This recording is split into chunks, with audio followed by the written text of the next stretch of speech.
ठगिनी।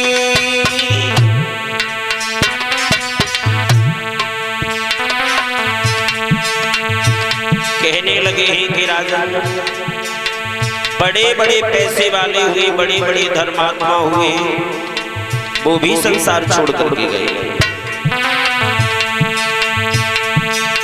अरे बुलाए दे माया जा ठगनी।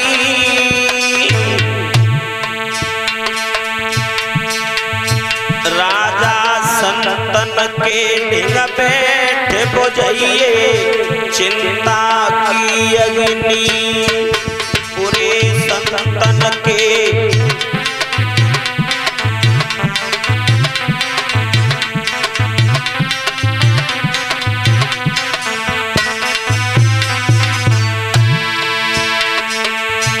कहने लगे हैं कि राजा आप इस बात का भय न करें, चिंता न करें, संतों की संगति करो, संतों का सम्मान करो। राजा संतन के ढिंग बैठे बुझाइए चिंता की अग्नि। पूरे संतन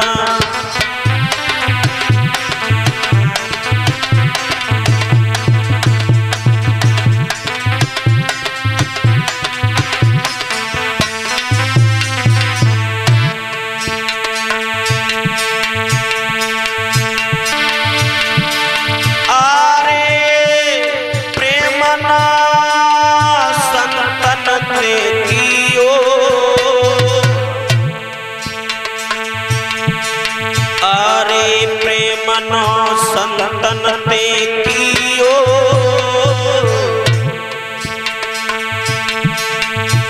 तिने सुर दुर्लभ तन मिलो गमाए सब पिसियन में दियो। राजा सुर दुर्लभ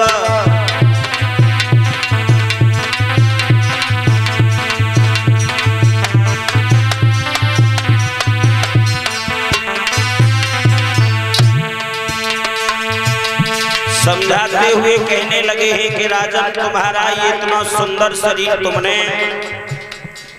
सारी जिंदगी यूं ही निकाल दिया, भगवान का भजन नहीं किया, भगवान का चिंतन नहीं किया, तो जिंदगी में कभी कुछ नहीं किया।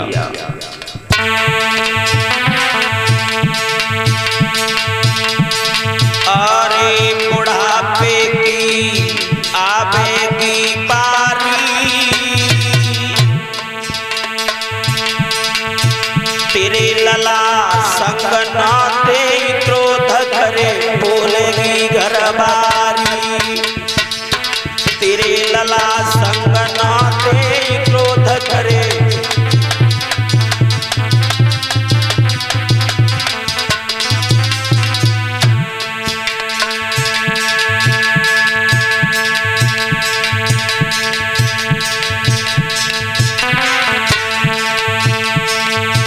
अरे ऐसा करते रानी माया काहू के न ठहरानी। पूरे ऐसा करते रानी माया काहू के न ठहरानी।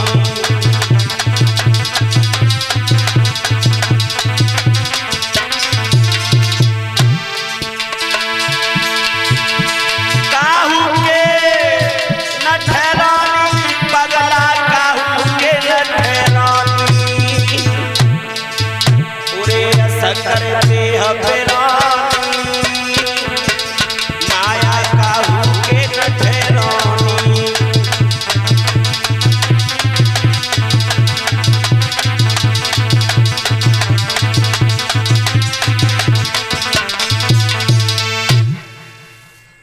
जवाब दिया है राजन परीक्षित, बड़े बड़े धर्मात्मा हुए, बड़े बड़े महाप्रतापी हुए, वो भी संसार को छोड़ करके चले गए। आप इसकी चिंता न करें, बिल्कुल भी भय न करें कि चिंता वो चिता से बढ़कर है, नर को निर्जीव बनाती है, चिंता जीवित को खाती है, मुर्दे को चिता जलाती है। चिंता में और चिता में परीक्षित महाराज जी केवल एक बिंदु का फर्क है। समझाते हुए कहने लगे हैं कि हे राजन परीक्षित, ध्यान उसी जगह पर केंद्रित रखिएगा कि जिस जगह कल प्रसंग छूटा था, वहीं से आगे का आख्यान लेकर के चल रहा हूं। जब दोनों बालकों के नामकरण संस्कार हुए हैं तो एक बालक का नाम रखा गया है उत्तम और एक का ध्रुव। दोनों बालक जब आंगन में बड़े हुए हैं तो कहने लगे हैं। एक दिन उत्तम खेलता खेलता ध्रुव की झोंपड़ी के पास पहुंचा, जाकर के ध्रुव से कहा, भैया क्या तुम इसी झोंपड़ी में निवास करते हो?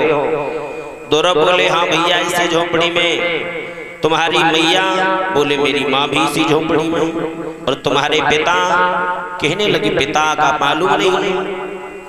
उत्तम ने जवाब दिया, भैया अगर तुम्हें अपने पिता का नहीं मालूम तो चलो आज हम तुम्हें अपने पिता के दर्शन कराते।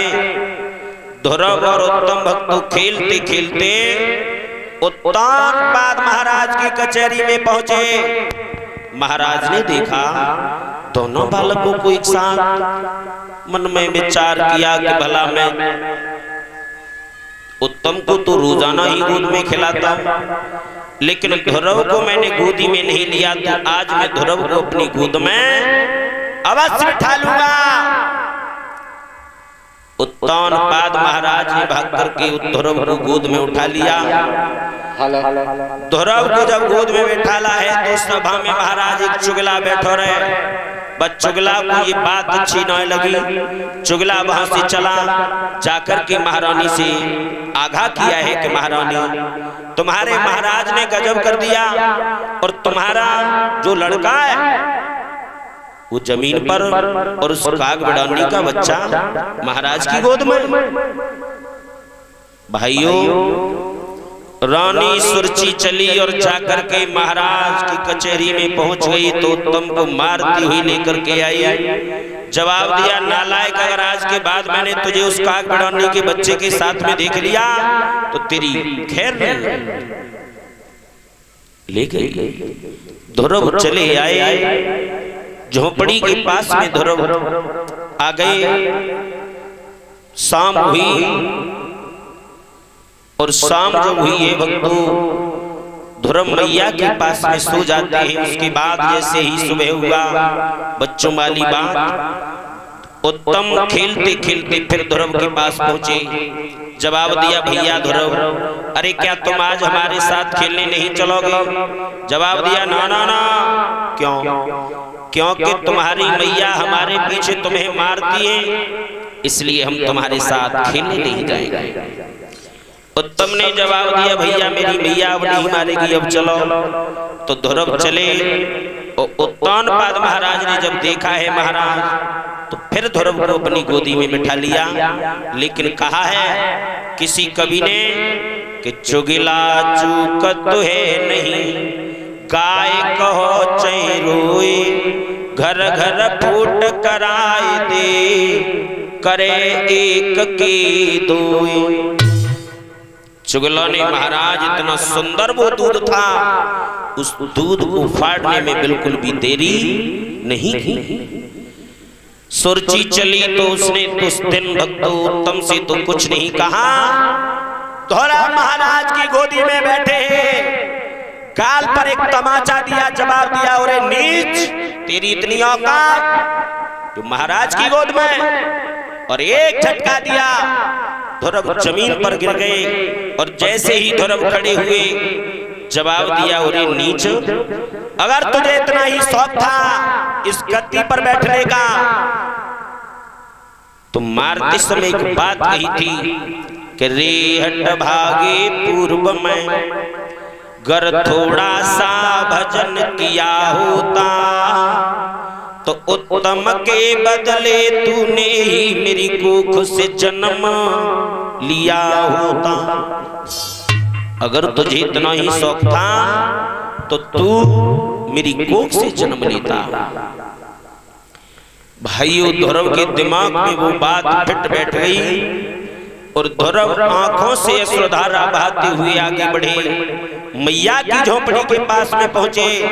मां ने पूछा है कि लाला, तुझे किसने मारा है मेरे बेटा? एक बार तू मुझे बोल तो सुना दे कन्हैया। ध्रुव से मां पूछती है तो ध्रुव रो करके बोले हैं, मैया अगर तुम पूछना चाहती हो तो सुनो। ध्रुव रो करके बोले हैं कि रोए रोए कहीं ध्रुव महाराज और मैया मोए मौसी ने मारो। हम और उत्तम दू भैया गए पहुंची कचेरी मैया। अरे पिता ने लिए गोद बैठा रे मैया मोए मौसी ने मारो। ध्रुव ने जवाब दिया, मैया मुझे मौसी ने मारा। पुरानी सुनीति कहने लगी है, बेटा रोआ ना, मौसी में और माँ में बेटा कोई फर्क नहीं होता। ध्रुव कहने लगे हैं, मैया मानता हूं कोई फर्क नहीं होता। आंखों से आंसू बह रहे हैं ध्रुव के। मैया ने जवाब दिया, बेटा भोजन कर ले, मैं तेरे लिए भोजन लेकर के आई हूँ, पड़ोसनिया से दही लेकर के आई हूँ, भोजन कर ले। ध्रुव कहने लगे, माँ भोजन नहीं होगा, पहले मुझे ये बता कि मेरा पिता कौन है। मैया सुनीति कहने लगी है, बेटा अगर तू पूछना चाहता है तो सुन, तेरा पिता कौन है। सुनीति समझाती बोली, अरे वो आजरा हमारा अखिलेश्वरा,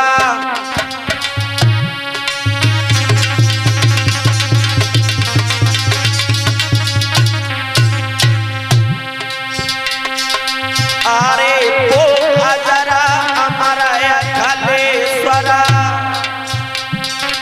और पारा ब्रह्म परमेश्वर।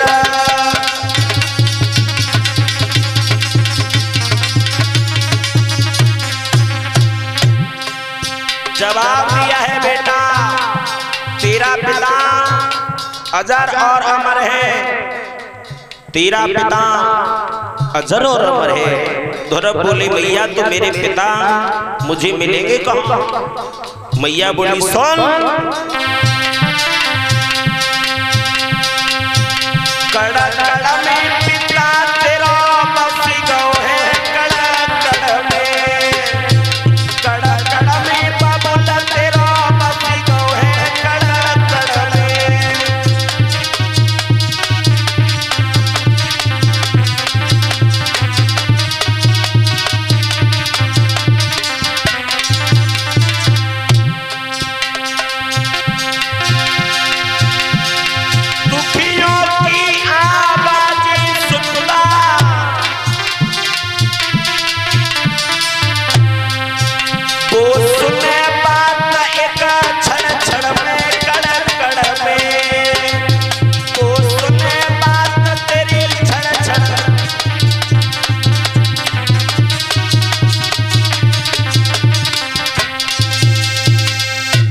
जवाब दिया है, बेटा तेरा पिता अजर और अमर है। एकांत में बैठ करके तेरे पिता को जो बुलाता है, बेटा तेरा पिता वहीं दौड़ा चला जाता है। कहने लगे, माँ तो अब मैं अपने पिता को प्राप्त करके ही मानूंगा। सुनीति कहने लगी है, बेटा अभी तेरी बारी उम्र है। ध्रुव कहने लगे, मैया अब केवल मुझे ये बता कि मेरा पिता मिलेगा कैसे। कहने लगी हैं मैया सुनीति बेटा, जो एकांत में बैठ करके जो भगवान का भजन करता है, भगवान का स्मरण करता है, भगवान का चिंतन करता है, उसे भगवान के दर्शन प्राप्त होते हैं लाल। ध्रुव कहने लगे हैं कि मैया अब तो मैं अपने भगवान को, अपने पिता को प्राप्त करके ही मानूंगा। ध्रुव आगे बढ़े और ध्रुव ने जवाब दिया है कि मैया ये बात तो मुझसे मौसी ने भी कहा था कि अगर तूने